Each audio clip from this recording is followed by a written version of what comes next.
Friends, officially আমরা দেখে নেব pscwbonline.gov.in কী দেখাচ্ছে। আমি এখানে সার্চ করছি, সার্চ বারে লিখলাম এটা, এরপর আমি এটাকে জাস্ট সার্চ করব।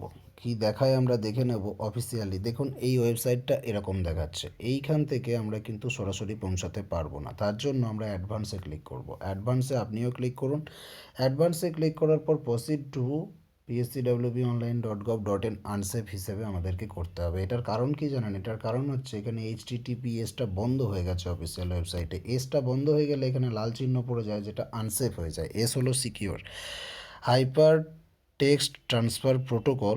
এস হচ্ছে সিকিওর। সব ওয়েবসাইটে সিকিউরিটি থাকে না, তবুও আনসেফ হিসেবেই আমরা একবার অফিসিয়ালি ওয়েবসাইটে পৌঁছে যাওয়ার চেষ্টা করব। অফিসিয়াল আনসেফে যখনই আমরা ক্লিক করে দেবো, তখন কিন্তু আমরা অফিসিয়াল ওয়েবসাইটে পৌঁছে গেলাম।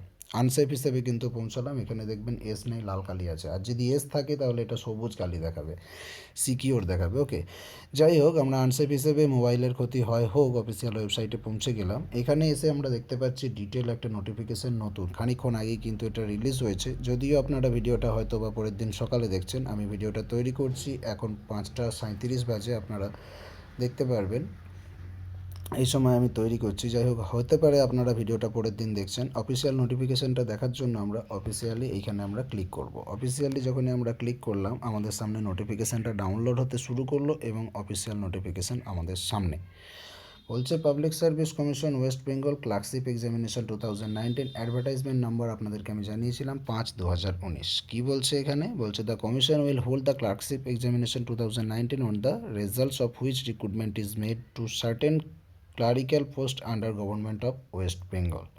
বলছে application can be submitted through online only. আপনাকে কিন্তু এখানে অফলাইন করার কোনো অপশান নেই, অনলাইনে ফর্ম ফিল আপ করতে হবে, এবং সেটাও হচ্ছে pscwb application.in ওয়েবসাইটের মাধ্যমে। সেটা হচ্ছে 22 ফেব্রুয়ারি 11:30 থেকে স্টার্ট হচ্ছে, আপনাদেরকে আমি জানিয়ে দিয়েছি।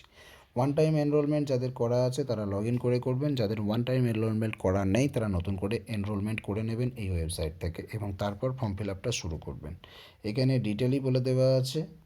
আগে আমরা শর্ট নোটিফিকেশান দেখেছিলাম, এখন ডিটেলই দেখে নিতে পারবো। Age limit, qualification, scale of pay, closing date of submission, online application fee through online offline, syllabus, examination, etc যাবতীয় কিন্তু অফিসিয়াল ওয়েবসাইট এই দুটোতে কিন্তু অ্যাভেলেবেল হয়ে যাবে। কি বলছে? Closing date for submission of application and fees through online 25/3/2019 হচ্ছে, আর রাত্রি 12টার মধ্যে 25 মার্চ অবধি লাস্ট আপনারা অ্যাপ্লিকেশন করতে পারবেন। আর ফিটা দিতে পারবেন 26 দিন পর্যন্ত, একদিন বেশি সময় থাকছে ফি দেওয়ার জন্য। ইম্পর্টেন্ট ইনফরমেশানগুলো কী কী আছে আপনারা এখানে দেখে নেবেন অফিসিয়ালি ডাউনলোড করার পর। আমরা যেটা দেখব মেনলি সেটা হচ্ছে দুটো সাকসেসিভ স্টেজের উপর পরীক্ষা হবে। পার্ট 1 থাকবে আর পার্ট 2 থাকবে। পার্ট 1-এ কী হবে? Objective type multiple choice question থাকবে, আর পার্ট 2-তে থাকবে ব্রড কোশ্চেন বা কনভেনশনাল টাইপের কোশ্চেন। এখানে কিন্তু আপনাকে লিখিত পরীক্ষা দিতে হবে। পার্ট 1 এবং পার্ট 2 কোয়ালিফাই আপনাকে করতে হবে, তারপরে কিন্তু কম্পিউটার টাইপিং আছে, এই বিষয়গুলো কিন্তু থাকবে। ইন্টারভিউয়ের কথা কোথাও বলা নেই আপাতত, এটাই কিন্তু আপনাদের ফুল নোটিফিকেশন। এবার যেটা দেওয়া হচ্ছে প্রিলিমিনারি এক্সামিনেশনের সেন্টার কী কী থাকবে। প্রিলিমিনারি আপনি আপনার লোকালে পরীক্ষা দিতে পারবেন। দেখুন, কলকাতা নর্থ আছে, কলকাতা সাউথ আছে, বারুইপুর আছে, ডায়মন্ড হারবার আছে, ব্যারাকপুর আছে, বারাসাত আছে, কোডগুলো সব দেখে নেবেন। কৃষ্ণনগর আছে, হাওড়া আছে, চুঁচুড়া আছে, বর্ধমান আছে, আসানসোল আছে, পুরুলিয়া আছে, মেদিনীপুর আছে, তমলুক আছে, ঝাড়গ্রাম আছে, বাঁকুড়া আছে, সিউড়ি আছে, বেরহামপুর আছে, মালদা আছে, বালুরঘাট, রায়গঞ্জ, জলপাইগুড়ি, আলিপুরদুয়ার, কুচবিহার, শিলিগুড়ি, কালিম্পং, দার্জিলিং। মানে প্রত্যেকটা জায়গাতেই মোটামুটি পরীক্ষা সেন্টার থাকছে, আপনাদের চাপ নেওয়ার কিছু বিষয় নেই। এবার এখানে আমরা দেখতে পাচ্ছি নোট দিয়ে একটা পয়েন্ট বলে দেওয়া আছে। কি সেটা বলছে? The PSCWB reserves the right to allot a candidate to a centre other than the centre for preliminary examination opted for the application. আপনি যে কোডে আপনি ফর্ম ফিল আপ করবেন তার বাইরেও কোনো এলাকাতে আপনাকে পরীক্ষা দিতে পারে, অন্যান্য কোনো কোডের ভেন্যুতে আপনাকে পরীক্ষা দিতে পারে, সেই অধিকারটা পিএসসি রাখছে, কিন্তু এটা হওয়ার সম্ভাবনা খুবই কম। একান্তই যদি প্রচুর ক্যান্ডিডেট চলে আসে, সেই সেন্টারে আপনাকে জায়গা দিতে না পারে, তখন কিন্তু তারা অন্য সেন্টারে আপনার পরীক্ষার অ্যাডমিট কার্ড ইস্যু করতে পারে। এখানে স্কেল অফ পে ডিটেলই জেনে দিয়ে দেওয়া আছে, 5,400 থেকে 25,200, এবং গ্রেড পে যেটা কেউ জানতেন না সেটা হচ্ছে 2,600 টাকা জানিয়ে দিয়েছে। এর সঙ্গে ডিএ থাকবে, এমএ থাকবে, হাউস রেন্ট অ্যালাউন্স থাকবে, সব কিছু সরকারি নিয়ম অনুযায়ী কিন্তু থাকবে। তাহলে আপনারা স্কেলটা জানতে পারলেন ৫,৪০০ থেকে ২৫,২০০, গ্রেড পেটাও জানতে পারলেন ২৬০০ টাকা। আরও যে জিনিসগুলো জানতেন না সেগুলোও কিন্তু এখানে দেওয়া আছে। রিজার্ভেশন যেগুলো রুলস আছে, রিজার্ভেশন অর্থাৎ এসসি এসটি ওবিসিদের জন্য যেগুলো যেগুলো লাগবে সমস্তটা বলে দেওয়া আছে। যদি ডিসেবিলিটি থাকে, পিডাব্লিউডি থাকেন 40% বা তার উপরে হতে হবে আপনার ডিসেবিলিটি, তবেই কিন্তু হবে। এবার এইখানে বলে দেওয়া আছে qualification for direct recruitment shall be as follows. কী কোয়ালিফিকেশান লাগবে? আপনাকে মাধ্যমিক পাস করতে হবে। WBBSE or its equivalent board থেকে আপনাকে মাধ্যমিক পাস করতে হবে। ওকে, বলছে elementary knowledge in computer operation with ability of typing on computer at the speed of 20 words per minute in English আর 10 words per minute in Bengali. মোটামুটি বাংলা অক্ষরের ক্ষেত্রে বা বাংলা লেখার ক্ষেত্রে 10টা ওয়ার্ড আপনাকে লিখতে হবে 1 মিনিটে, এবং ইংরাজির ক্ষেত্রে 20টা ওয়ার্ড 1 মিনিটে লেখার আপনাকে ক্ষমতা রাখতে হবে। এই হচ্ছে আপনার কম্পিউটার কোয়ালিটি। আর হচ্ছে আপনাকে মাধ্যমিক পাস করতে হবে, তাহলেই আপনি এখানে আবেদন করতে পারবেন। আপনার বয়স হতে হবে 1/1/2019 হিসাবে 18 থেকে 40 বছরের মধ্যে, এর বাইরে হলে হবে না। অর্থাৎ আপনার বার্থ ডেট হতে হবে 2 জানুয়ারি 1979 থেকে 1 জানুয়ারি 2001-এর মধ্যে। এরপর যে জিনিসটা দেখার সেটা হচ্ছে আপনার বয়স। এসসি এসটি ওবিসিরা কিন্তু যেভাবে সরকারি নিয়ম অনুযায়ী 5 বছর এবং 3 বছরের ছাড় থাকে সেটা কিন্তু দেখে নেবেন। এবং ওবিসিদের ক্ষেত্রে কিন্তু নন ক্রিমি লেয়ারের ক্ষেত্রে এই ছাড়টা থাকবে, অর্থাৎ নন ক্রিমি লেয়ার না হলে কিন্তু এই 3 বছরের ছাড়টা পাবেন না রিল্যাক্সেশনের জন্য, এজ রিল্যাক্সেশনের জন্য।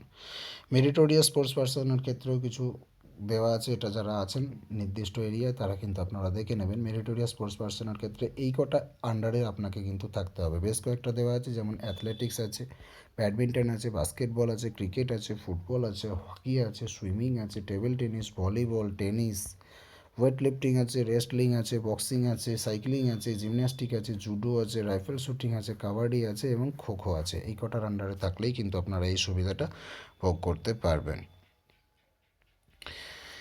আচ্ছা, আপনাদের যোগ্যতার জন্য আপনাকে অবশ্যই হতে হবে ভারতীয় নাগরিক, এবং গভর্নমেন্ট যেটা আপনাকে ভারত সরকার যেভাবে বলে দেবে সেইভাবে কিন্তু আপনাদেরকে হতে হবে। ভারতীয় নাগরিক হতে হবে, গভর্নমেন্ট অফ ইন্ডিয়ার রুলস অনুযায়ী আপনাকে চলতে হবে। যেই সমস্ত ক্যান্ডিডেটগুলোর মাদার টাং হচ্ছে নেপালি তাদের কিন্তু হবে না। আর আপনাকে লিখতে পড়তে জানতে হবে, সেটা হচ্ছে বাংলা। অবশ্যই বাংলা আপনাকে লিখতে পড়তে জানতে হবে এই পদে আবেদন করার জন্য। অর্থাৎ চাকরি আপনাকে পশ্চিমবঙ্গে করতে হবে, বাংলা আপনাকে জানতে হবে। Candidates with locomotor disability, cerebral palsy or low vision will be allowed compensatory time of 20 minutes per hour. 1 ঘন্টায় 20 মিনিটের বেশি সময় পাবেন যাদের ডিসেবিলিটি আছে, লোকোমোটর ডিসেবিলিটি আছে, সেরিব্রাল পালসি আছে, আর লো ভিশন যাদের আছে তারা 20 ঘন্টা, 1 ঘন্টার হিসেবে 20 মিনিট সময় বেশি পাবেন। প্রত্যেকটা বিষয় এখানে দেওয়া আছে। আপনাদেরকে বলেছিলাম 115 টাকা ফি লাগবে, তাই কিন্তু হচ্ছে মোটামুটিভাবে। এখানে দেখুন 110 + 5 115 টাকার ফি কিন্তু আপনাদেরকে এখানে লাগবে। Candidate suffering from blindness or low vision locomotor, এই যে দেওয়া আছে যাদের ডিসেবিলিটি আছে তারা এই কোটাটা একটু ভালো করে পড়ে নেবেন, কোনো অসুবিধা হওয়ার কথা নয়। সার্ভিস চার্জ 20 টাকা শুধু লাগছে কাদের ক্ষেত্রে সেটাও দেখে নেবেন, আর 115 টাকা কাদের জন্য লাগছে সেটাও কিন্তু আপনারা দেখে নেবেন। কোনো রকম অসুবিধা হওয়ার বিষয় নেই। এখানে অ্যাপ্লিকেশান করতে হবে কিন্তু শুধুমাত্র অনলাইনে আপনারা আবেদন করতে পারবেন। পার্টিকুলার্স অ্যান্ড সার্টিফিকেট রিকোয়ার্ড যেগুলো আছে সেগুলো আপনাদেরকে কিন্তু দেখে নিতে হবে। এসসি এসটি ওবিসি ক্যান্ডিডেটদেরকে কিন্তু এসডিওর সার্টিফিকেট শো করাতে হবে। এখানে যেটা বলা আছে ডিস্ট্রিক্ট ম্যাজিস্ট্রেট, সেটাও আপনারা দেখে নেবেন। পিডাব্লিউডির ক্ষেত্রে যেগুলো যেগুলো আছে সেই ক্রাইটেরিয়াগুলো একটু দেখে নেবেন। এক্স সার্ভিসম্যানেরগুলোও দেখে নেবেন, কারণ এইগুলো আপনাদের টোটালি বেশিরভাগ ক্যান্ডিডেটের এই জিনিসগুলো নেই বলে আমি কিন্তু সময় নষ্ট করছি না ভিডিওতে আপনাদের জন্য। কম্পিটিশন অথরিটি, ন্যাশনাল কম্পিটিশন যেগুলো যেগুলো বলা আছে আপনারা দেখে নেবেন। হ্যাঁ, কসানটা কিন্তু অবশ্যই আপনাকে একটু ভালো করে পড়ে নিতে হবে। কসান আছে, এগুলো ক্ষতিকর পার্ট, সেগুলো কিন্তু আপনাকে দেখতে হবে। বিশেষ করে সেগুলোই পড়বেন যেগুলো এরকম বোল্ড কালারে লেখা আছে। দেখুন এগুলো সব বোল্ড করে লেখা আছে, এগুলোর বিষয়ে আপনারা প্রত্যেকেই জানেন। এইগুলো কিন্তু তবুও একবার চোখ বুলিয়ে নেওয়া উচিত আপনাদের প্রত্যেকেরই। পোস্টিংয়ের কী অপশান আছে, মেডিকেল এক্সামিনেশান হবে, ক্যানভাসিং আছে, রেজাল্ট অফ এক্সামিনেশান যেগুলো দেওয়া আছে প্রত্যেকটাই কিন্তু আপনাকে দেখতে হবে। এখন আমি আপনাদের সঙ্গে আলোচনা করব যে মেন ডিটেলস যেগুলো অবশ্যই জানা দরকার, সেটা হচ্ছে এইটা। অনলাইন অ্যাপ্লিকেশান আপনাকে সাবমিট করতে হবে কবে? 22 জানুয়ারি সকাল 11:30 থেকে শুরু হচ্ছে। আর যেটা শেষ লাস্ট ডেট সেটা হচ্ছে 25 মার্চ 2019 রাত 12টা পর্যন্ত। এবং আপনি যদি অনলাইনে ফি মেটান তাহলে কিন্তু আপনাকে সেই 25 তারিখের মধ্যেই মেটাতে হবে, 25 মার্চের মধ্যেই মেটাতে হবে। আর যদি অফলাইনে ফি মেটাতে চান তাহলে একদিন সময় বেশি পাবেন, 26 মার্চের মধ্যে মেটাতে হবে। অর্থাৎ ডেটগুলো খুব ইম্পর্টেন্ট, আপনাকে জানতেই হবে।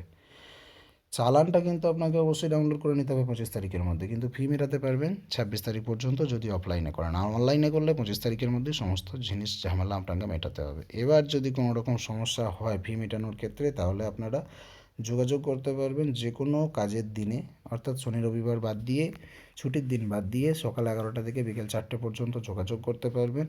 অফলাইন পেমেন্টের জন্য এই নাম্বারে যোগাযোগ করবেন, অনলাইন পেমেন্টের সমস্যা হলে এই নাম্বারে যোগাযোগ করবেন, এবং জেনারেল ইনফরমেশনের জন্য অর্থাৎ ফর্ম ফিল আপ সংক্রান্ত কোনো অসুবিধার জন্য আপনারা এই নাম্বারে যোগাযোগ করতে পারেন।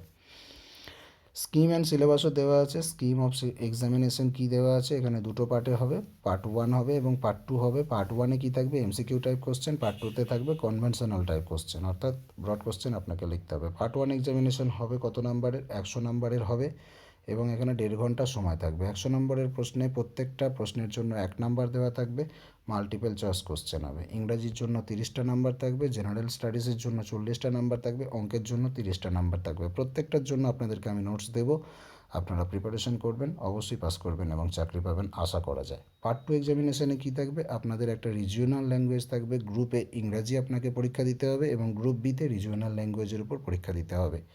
টোটাল কিন্তু সময় পাবেন 1 ঘন্টা।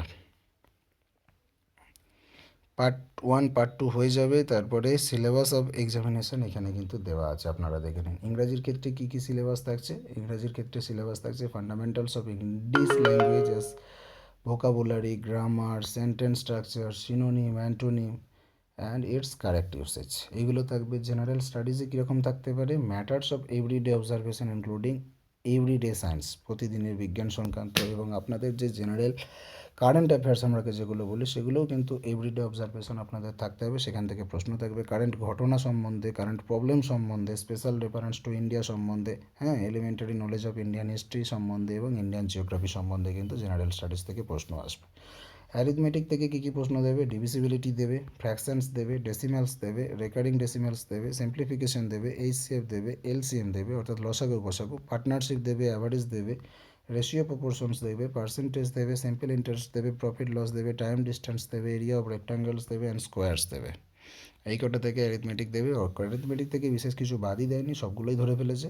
এখানে বীজগণিতের প্রশ্ন থাকছে না, বীজগণিতের প্রশ্ন সংক্রান্ত আপনাদের চিন্তাভাবনাটা দূরে চলে গেল। ওকে, এবার পার্ট 2-তে আপনারা দেখে নিন। গ্রুপে ইংলিশ থাকবে, গ্রুপে ইংলিশের মধ্যে কী কী দেবে, drafting of A report in English from points or materials supplied, কিছু কিছু প্রশ্নের মধ্যে পয়েন্টস দিয়ে দেবে, সেই পয়েন্টসগুলোকে বেস করে আপনাদেরকে রিপোর্ট তৈরি করতে হবে, ঠিক আছে। তারপরে বি থাকতে পারে condensing of A pros passage, summary or process আপনাকে লিখতে হতে পারে, translation from Bengali to English এটাও করতে হতে পারে, অথবা আপনারা যদি রিজিওনাল ল্যাঙ্গুয়েজ আলাদা হয়, হিন্দি বা উর্দু বা নেপালি বা সাঁওতালি হয়, সেগুলোর থেকেও ট্রান্সলেশন টু ইংলিশ কিন্তু আপনাকে করতে দিতে পারে, অবশ্যই দিতেও পারে, দেবে।